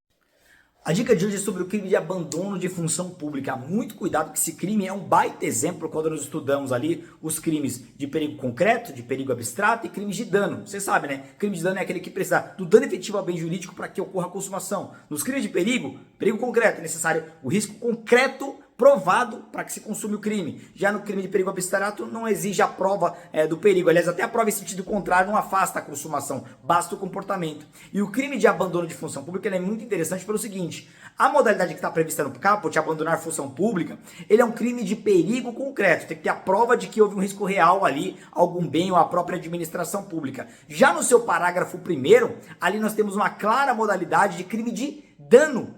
E o seu parágrafo 2º, temos uma clara modalidade de crime de perigo abstrato. Então estude esse crime porque há momentos consumativos diferentes de acordo com a modalidade. Se está no caput, parágrafo 1º ou parágrafo 2º. A dica de hoje é sobre o crime de usurpação de função pública, especificamente sobre momentos da consumação desse delito. Fica esperto, porque esse crime exige para sua consumação a prática de pelo menos um ato Um ato apenas, inerente ao exercício daquela função que o sujeito ativo está usurpando. Então vou dar um exemplo aqui, vai. Vamos pegar aqui um policial militar. Só policial militar pode usar a farda. Não tô falando de carnaval não, que você usa ali uma fantasia que dá pra ver que claramente que você não é policial. Tô falando de farda mesmo, com identificação e tudo mais. Então se você sai, e você não é policial, e sai fardado para enganar as pessoas, sai fardado pagando de policial, já consumou. No caso de um policial civil, imagina a carteirada, você apresenta a carteira se identificando como um policial civil, investigando, adentrando em locais. Ou seja, basta a prática de um único ato inerente àquela respectiva função que você está usurpando para que ocorra a efetiva consumação. A dica de hoje é sobre o crime de resistência, um crime comumente praticado no Brasil contra policiais. Mas vamos lá, vamos para esse crime de resistência porque ele configura quando o sujeito ativo ele se opõe à execução de ato legal praticado por um funcionário público. Então, por exemplo, vai lá um oficial de justiça cumprir um mandado de busca e apreensão, vai lá um policial cumprir um mandado de prisão preventiva ou prisão temporária, e o sujeito ativo ou qualquer terceiro ali que queira tumultuar aquele cumprimento daquela execução daquele ato legal, vem ali mediante violência ou grave ameaça a de alguma forma atrapalhar aquele cumprimento, a execução daquele ato legal. Olha só o que eu falei, esse crime tem que ser praticado mediante violência, exemplo, o sujeito parte para cima do policial, parte para voador ali para cima do oficial de justiça, ou grave ameaça, ó, se levar minha geladeira eu te encho de porrada, ó, se me prender eu mato você. Isso é uma grave ameaça, por quê? Já caiu pela VUNESP como alternativa errada do sujeito que foge. Imagina o sujeito que percebe que vai ser preso e simplesmente corre. Esse não pratica o crime de resistência. A dica de hoje é sobre a punição do partícipe, aquele sujeito que assessora a conduta do autor do crime, né? Tem um comportamento coadjuvante. Muito cuidado, porque existe uma condição para se punir o partícipe. Porque o partícipe ele pode ajustar, determinar, ele pode induzir, auxiliar na prática do crime. Só que ele só será punido se o autor do delito chegar a pelo menos tentar o crime. Sabe no intercrimes? Cogitação, preparação, execução e consumação. Se ele induz, por exemplo, o autor do crime a matar alguém, e esse sujeito que seria o autor apenas cogita ou se prepara e para por ali, o partícipe não será punido. Ele já terminou o comportamento dele, mas não será punido. Ele só será punido se o respectivo autor do delito, pelo menos, entrar no momento de execução do crime, ou seja, pelo menos tentar o delito, do contrário, não haverá punição do partícipe. Pessoal, a dica de hoje versa sobre os requisitos necessários para nós falarmos em concurso de pessoas, com autoria, participação e tudo mais. Nós precisamos do preenchimento de 4 requisitos cumulativos. Se faltar um, já não falamos mais em concurso de pessoas. O primeiro é óbvio, né? Pluralidade de agentes, 2 ou mais sujeitos para praticar o crime. Fácil. O segundo é o lhame subjetivo. O lhame subjetivo não é necessariamente que eles tenham acordado, feito um ajuste nos mínimos detalhes. Não. Basta que um tenha ciência de que o outro está contribuindo para a prática do crime. Um sabe que o outro está agindo em convergência para aquele delito. Já é o suficiente. Terceiro, identidade da infração penal, ou seja, os coautores, os partícipes estão convergindo para praticar a mesma infração penal. Eles combinaram o mesmo crime, eles estão cientes que vão praticar o mesmo crime. E quarto e último requisito, relevância causal das condutas. É necessário que cada um dê uma contribuição mínima, porém efetiva, para atingir aquele crime, tá bom? Se faltar um, não há concurso de pessoas. Pessoal, dica rápida aqui que pode inclusive cair até na prova escrita de vocês. É um erro clássico de quem faz provas de concursos policiais. Que é o seguinte, imagina que a banca descreva a seguinte situação. Policial é acionado e ele chega no momento da ocorrência do crime e já começa a tomar tiro da bandidagem ali. Ele, para se defender, ele saca a arma e mata o criminoso. Então o policial matou o criminoso. Aí vem lá a pergunta se houve alguma excludente de licitude e qual é a excludente de licitude. É claro que houve excludente de licitude. E muita gente cai, até hoje, na armadilha falando que é estrito cumprimento de um dever legal. E não é, tá errado. Para ser estrito cumprimento de dever legal, o sujeito tem que fazer aquilo que a lei manda. E que lei manda a policial matar bandido? Nenhuma, não existe. Na verdade, ele está sob o manto da legítima defesa, porque ele chega e sofre uma injusta agressão atual e usa dos meios necessários para repelir aquela injusta agressão. Portanto, é legítima defesa, cuidado para não cair nessa clássica pegadinha de provas policiais. A dica de hoje é sobre o excesso na legítima defesa. Eu acho que a VUNESP vai começar a avançar um pouco mais em algumas questões, então pode ser que caia para vocês as espécies de excesso. O tema que é da doutrina, mas pode muito bem cair na prova. Vamos lá, nós temos 2 espécies, excesso extensivo e excesso intensivo. Vamos lá. No excesso intensivo, ocorre quando o sujeito que vai se defender, ele já repele injusta agressão utilizando um meio desproporcional. Exemplo, vou repelir ali um soco na cara com uma bazucada. O meio já é desproporcional, excesso intensivo. Já no excesso extensivo, o sujeito ele até repele injusta agressão de forma moderada no começo. Exemplo, vou tomar uma facada, me defendo, dou um soco na cara do agressor e o agressor já cessa a injusta agressão. Só que o detalhe é que ele continua agredindo mesmo após cessar a injusta agressão. Aí ele continua chutando o sujeito que já está caído e está no chão. Nesse caso, excesso extensivo. A dica do vídeo de hoje é sobre as excludentes de ilicitude de uma pegadinha que já está manjada pela VUNESP, mas vira e mexe e sempre tem alguém caindo nessa pegadinha, que é em relação ao excesso. Em relação às excludentes de ilicitude, legítima defesa, estado de necessidade, estrito cumprimento de um dever legal e exercício regular de um direito, o que você precisa entender é, em todas estas excludentes de ilicitude, o agente ele pode responder pelo excesso. E esse excesso ele pode ser tanto doloso quanto culposo, tá? Porque cai muito em pegadinha, ah não, só cabe excesso na legítima defesa, ou só no estado de necessidade, e mesmo assim só doloso. Não, não, não. Cabe para todas, e doloso e culposo, tá? Para você não cair mais em pegadinhas da VUNESP dessa natureza. A dica de hoje é sobre uma das espécies de erro de tipo. Erro de tipo sobre a pessoa, que é aquele lá do parágrafo 3º do artigo 20 do Código Penal. E eu vou chamar a atenção sobre a consequência. Imagina o seguinte, erro de tipo sobre a pessoa é aquele que eu represento errado a vítima. Exemplo, quero matar o meu vizinho, só que eu atiro achando que era meu vizinho, mas na verdade não era meu vizinho, era o meu primo. Qual que é o detalhe? Aqui na hora de ser responsabilizado, por mais que eu tenha atirado no meu primo, nós vamos considerar a vítima virtual, ou seja, a vítima pretendida, e não a vítima real, não aquela efetivamente atingida. Portanto, eu vou responder como se tivesse de fato matado o meu vizinho, tá bom?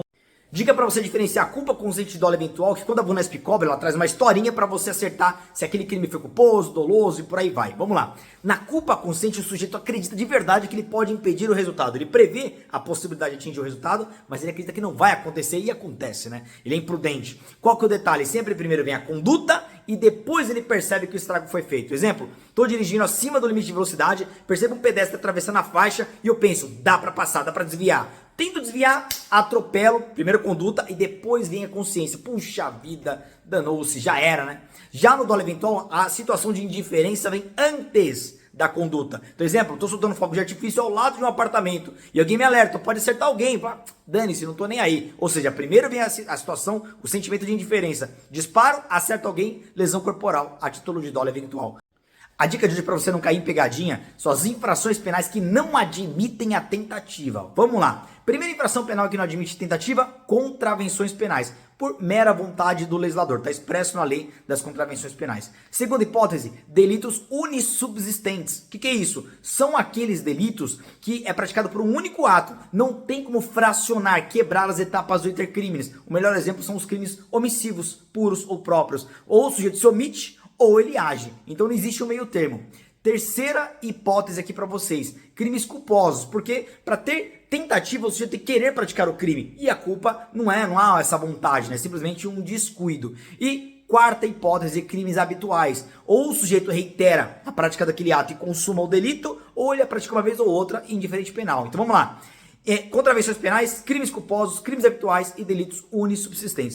A dica de hoje é sobre as diferenças entre crime progressivo e progressão criminosa. Sim, não são sinônimos e agora como a VUNESP tem cobrado mais doutrina, pode ser que esse assunto caia. Vamos lá. Crime progressivo é aquele que você necessariamente para atingir o crime, que é o crime do dolo do agente, passa por um crime menos grave. É um crime meio, tá no caminho. Exemplo, o sujeito quer matar a vítima. Naturalmente, para matar, por exemplo, com disparo de arma de fogo, tem que causar a lesão corporal. A bala, ao perfurar o corpo da vítima, ela vai causar lesão corporal para posteriormente causar o óbito, tá? Crime progressivo vai responder por um único crime. Já a progressão criminosa é o seguinte, é diferente. Aqui o sujeito quer praticar um crime e depois nasce um novo dolo para praticar um crime mais grave. Então primeiro eu quero causar lesão corporal, começa a espancar a vítima, lesão corporal consumada. E depois o criminoso passa a desejar tirar a vida da vítima. Por exemplo, posteriormente dá um tiro na cabeça dela. Vai responder por dois crimes, lesão corporal em concurso material com homicídio doloso.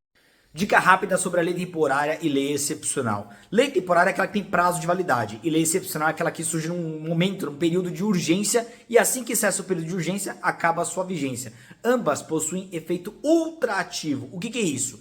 Ambas continuam incidindo, continuam produzindo efeitos mesmo após a sua cessação. Então terminou o prazo de validade da temporária ou o período de urgência que autorizou a lei excepcional, elas continuam produzindo os seus efeitos. Isso é um efeito ultrativo, ultratividade. Mas tem uma condição muito importante para você não cair em pegadinha. Isso só acontece se o fato foi praticado durante o período de sua vigência. Aí sim, ela vai incidir e vai ter um efeito ultrativo. Pessoal, a dica de hoje é sobre a irretroatividade e retroatividade da lei penal. Vamos lá. A VUNESP, ela tem duas formas de cobrar esse assunto. Ou é letra de lei, aí fica fácil, ou ela vai trazer um probleminha ali que você vai precisar solucionar. Então já vou deixar muito claro aqui para vocês, prestem bem atenção. Veja, via de regra, a lei penal ela é irretroativa, ou seja, ela não volta para alcançar fatos praticados no passado. Essa é a regra. Mas você vai guardar o seguinte, ela não retroage quando ela é maléfica ao réu, ao investigado, ao acusado. Quando ela é benéfica, ela sempre vai retroagir. E quando eu digo sempre, é sempre mesmo. Digo, mas o sujeito já está cumprindo pena, já está no presídio, veio uma lei nova e diminuir a pena, vai retroagir mesmo que o caso já tenha transitado em julgado? Resposta, sim. A lei posterior benéfica retroage mesmo que o fato já tenha sido julgado com o trânsito em julgado. Fica a dica para você não cair em pegadinha nessa prova da PCSP. A dica de hoje é sobre o chamado homicídio funcional. O que é homicídio funcional? Galera, é uma qualificadora do crime de homicídio que ocorre quando a vítima é um personagem descrito no artigo 142 ou 144 da Constituição Federal, ou seja, pertence às Forças Armadas, Exército, Marinha, Aeronáutica ou Forças de Segurança Pública, Polícia Militar, Polícia Civil, Polícia Federal e por aí vai. Ou seja, matar policiais, essa é a ideia. Pelo fato de ele ser policial ou no exercício da função. Então ele pode estar trabalhando ou de folga, mas matou porque a vítima era policial. Ou também cônjuge, companheiro ou parente consanguíneo até o terceiro grau. Ou seja, até aquelas relações entre tios e sobrinhos. Matei o fulano porque ele era tio de um policial militar. Matei o fulano porque ele era sobrinho de um policial civil. Já é o suficiente para configurar o homicídio funcional, hipótese qualificadora. A dica de hoje é sobre a exceção da verdade. A exceção da verdade é uma hipótese que, se você provar que aquilo que você falou é verdade, pode afastar o crime, a imputação de um crime contra a honra. Mas nem todo crime é cabível. Vamos lá. Em relação à calúnia, é a regra. Se você está respondendo por calúnia, mas você prova que aquilo que você falou é verdade, de fato aconteceu, você afasta o crime e estará isento de pena, tá? Tem exceções? Tem, mas não cabe aqui no nosso vídeo. Em relação à difamação, é exceção. Porque no caso da exceção da verdade na difamação, via de regra ela não vai se aplicar. Mesmo que você prove que aquilo que você falou é verdade, você está desabonando a honra de alguém. Exemplo, vamos imaginar que você está respondendo por difamação porque falou que alguém adulterou contra outra em relação a outra pessoa. E até é verdade, mas você vai responder. Agora, se o que você falou é verdade e é relativo a um funcionário público sobre o exercício das funções, aí é possível afastar o crime. Exemplo, você contou para todo mundo que o Joãozinho estava dormindo em serviço, ele é funcionário público, e provou que é verdade, você afasta a difamação. Já na injúria, a exceção da verdade é incabível, tá bom? A dica de hoje é sobre o roubo impróprio. Muito cuidado para não confundir esse crime com concurso de crimes contra o patrimônio. Vamos lá. Tem esse nome porque nasce furto, mas depois vai se transformar em crime de roubo.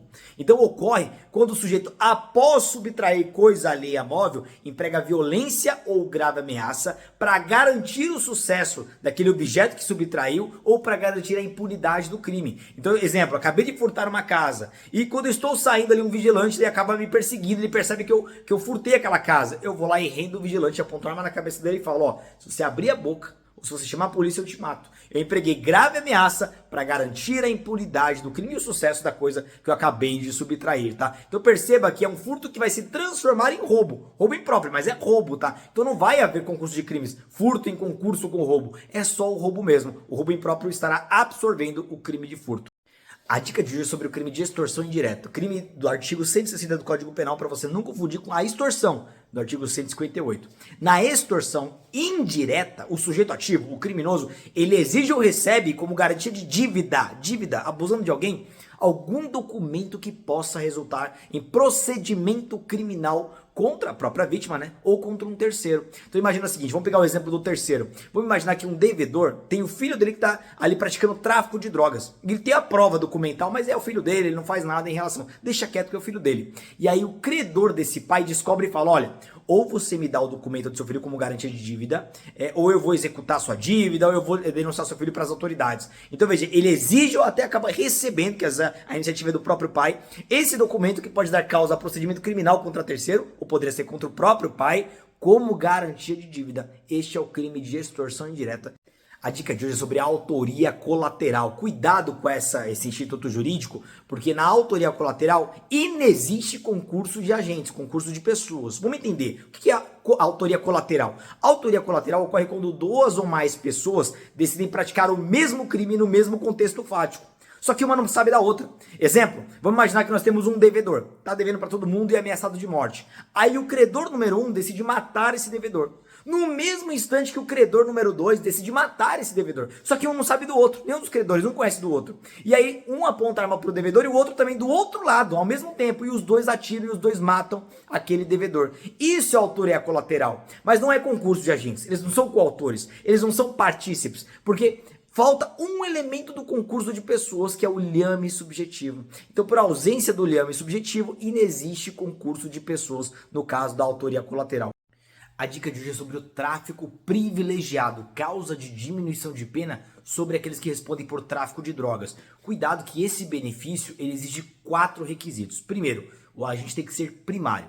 Segundo, com bons antecedentes. Terceiro, que não se dedique à atividade criminosa. E quarto, que não integre organização criminosa. Preenchidos esses 4 requisitos, isso cai muito em prova objetiva, aí sim o sujeito fará jus ao tráfico privilegiado, à diminuição de pena.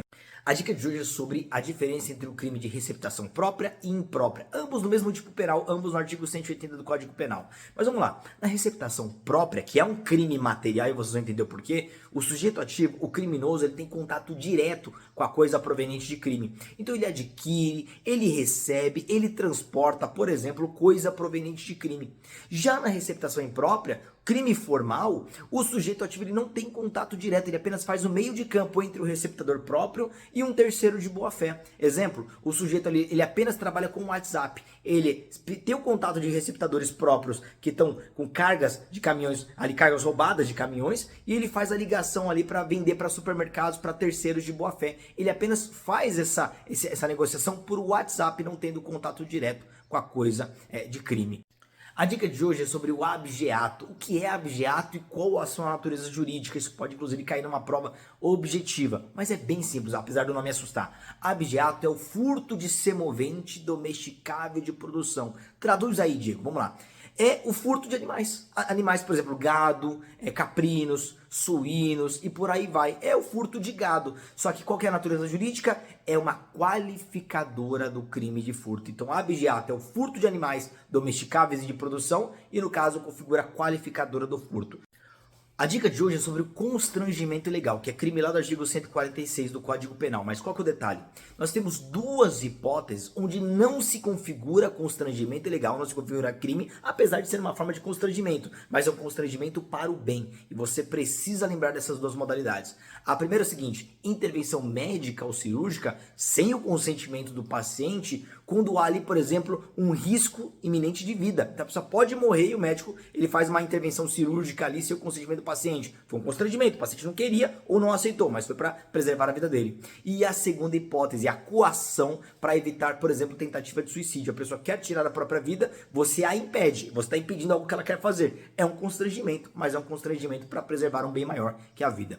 A dica de hoje é sobre os crimes contra a honra, especificamente sobre a retratação. Será que cabe retratação dos crimes contra a honra? Até quando? E qual a consequência jurídica? Então são 3 perguntas que podem cair na sua prova objetiva. Prestem bem atenção. A retratação ela é cabível apenas nos crimes de calúnia e difamação, aqueles crimes que há uma imputação de um fato. A injúria não cabe, porque a injúria é uma ofensa e não dá para você se retratar de uma ofensa, tá? Então não cabe retratação sobre a injúria. Segundo ponto, até em que momento é cabível a retratação na calúnia e na difamação? Até a sentença. Então tem que ser antes da sentença, seja condenatória ou absolutória, tem que ser antes da sentença, do contrário não vai ter efeito nenhum. E feito a retratação antes da sentença, qual é a consequência? O sujeito ativo, o criminoso, ele fica isento de pena, tá bom? A dica de hoje tem uma baita pegadinha, presta bem atenção, é sobre a ação penal dos crimes de lesão corporal leve e culposa. Muito cuidado pelo seguinte, nós sabemos que, via de regra, se o crime não fala nada, é perseguido por ação penal pública incondicionada. Só que no caso desses 2 crimes, lesão leve e culposa, a Lei 9.099 diz que são perseguidos mediante representação, ou seja, ação penal pública condicionada à representação. Mas muito cuidado, porque tem uma exceção. A Lei Maria da Penha, Inclusive, a lei Henri Borel também, ambas as leis, elas proíbem os benefícios da lei 9.099. Em outras palavras, se for um crime de lesão corporal leve ou culposa contra a mulher no ambiente doméstico e familiar e contra crianças e adolescentes do ambiente doméstico e familiar, os crimes de lesão leve e culposa serão perseguidos mediante ação penal pública incondicional. A dica de hoje é sobre os princípios expressos ou explícitos previstos na Constituição Federal que norteiam a ação da administração pública. Muito cuidado, que eu sei que muitos de vocês já sabem, né? Aquele mnemônico do LIMP. Mas muito cuidado que isso pode cair, inclusive, numa prova discursiva, como já caiu em outros concursos, em que o enunciado pede para você descrever ou destacar os princípios expressos ou implícitos, como eu falei, que norteiam a administração pública prevista na Constituição. E aí muitos candidatos acabam se confundindo todo e enchendo de princípio, colocando princípio a mais. Vai estar errado a questão. São só 5: legalidade, impessoalidade, moralidade, publicidade e eficiência. São apenas esses. É claro que há outros princípios que norteiam a atuação da administração pública, principalmente em relação ao particular, ao administrado. Só que são princípios implícitos, tá? Não são explícitos ou expressos. Cuidado com a pegadinha. Fica a dica e até o próximo vídeo. A dica de hoje de direito constitucional versa sobre as competências das polícias civis, tema muito pertinente para a prova de vocês. Temos duas e cuidado que tem restrição, tem ressalva aqui. Mas a primeira é de polícia judiciária. O que é isso? É um braço auxiliar do poder judiciário. Então se um juiz, por exemplo, determina uma prisão preventiva, quem vai cumprir esse mandato é a polícia civil. Determina uma prisão temporária, quem vai cumprir ali é a polícia civil. E a segunda é de polícia administrativa, que é no caso de apuração de infrações penais. Então ela vai investigar crimes, infrações penais, vai investigar ali a autoria e a materialidade. Só que cuidado que aqui nós temos uma exceção. Ela não tem competência para apurar infrações penais militares, que aí fica de competência da Justiça Militar e da Polícia Militar no caso, tá? Então cuidado que tem a ressalva do caso de crimes militares. Fica a dica e até o nosso próximo vídeo. A dica de hoje é sobre a criminologia clínica, também chamada de microcriminologia, que agora virou um tópico específico do edital. Então eles não devem cobrar algo tão superficial como aconteceu nos últimos concursos. Deve aprofundar um pouquinho. Vamos entender. A criminologia, ela é classificada de duas formas. Criminologia geral, que são os estudos teóricos, meramente teóricos da criminologia, e a criminologia clínica, que é o braço prático da criminologia. É justamente a criminologia sendo aplicada no dia a dia, na realidade. Então o que você precisa entender é que a criminologia clínica, ela tem um objeto específico. A criminologia como ciência 4, né? Vocês aprendem vítima, criminoso, crime e controle social. Mas a criminologia clínica, ela tem um objeto muito específico, que é a pessoa do condenado. É a pessoa do condenado. Preso ou não, mas é a pessoa do condenado. E a principal finalidade da criminologia clínica é a reabilitação, a ressocialização do condenado. Isso deve cair na prova de vocês. A dica de hoje é sobre o crime de roubo com emprego de arma enquanto crime hediondo. Muito cuidado que aqui tem pegadinha, tá?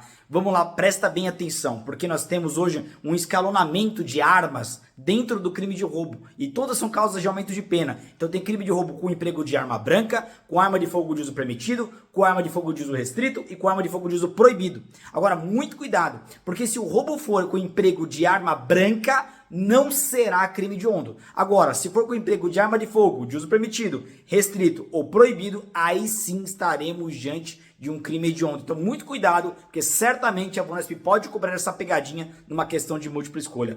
A dica de hoje é sobre o procedimento sumaríssimo lá da Lei 9.099 de 95, do Juizado Especial Criminal, sobre os crimes do Estatuto do Idoso. Cuidado que tem uma baita pegadinha para você não escorregar. Porque, via de regra, a Lei 9.099 ela se aplica às infrações penais, contravenção penal e crimes cuja pena máxima não ultrapassa 2 anos.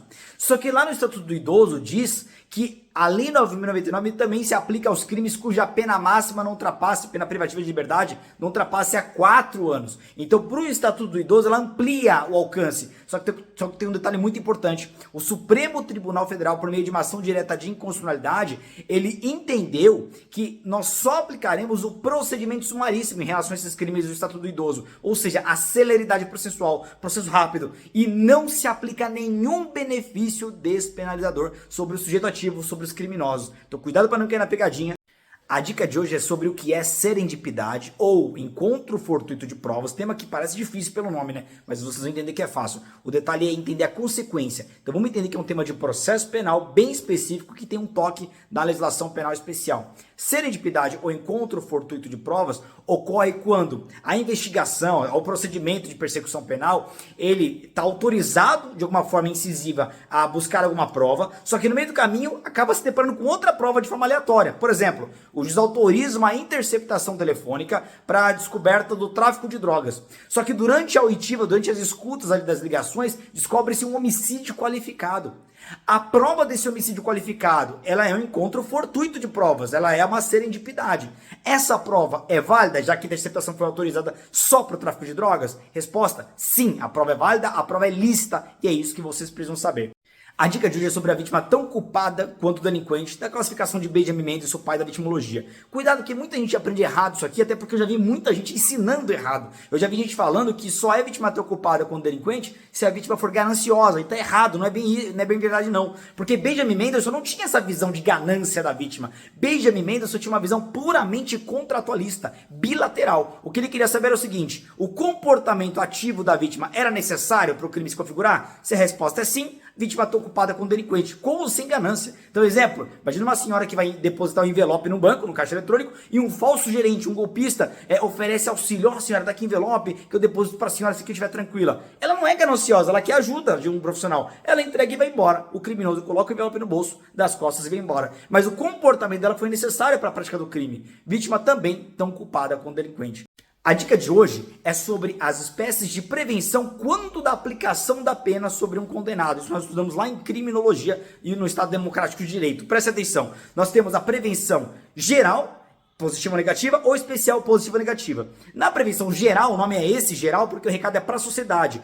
É geral positiva quando o recado é para restabelecer a credibilidade do Estado, mostrar que o Estado é presente. E é negativa quando há um efeito dissuasório. É como se fosse um recado para a sociedade. Ó, quem praticar crime vai ter o mesmo destino desse condenado.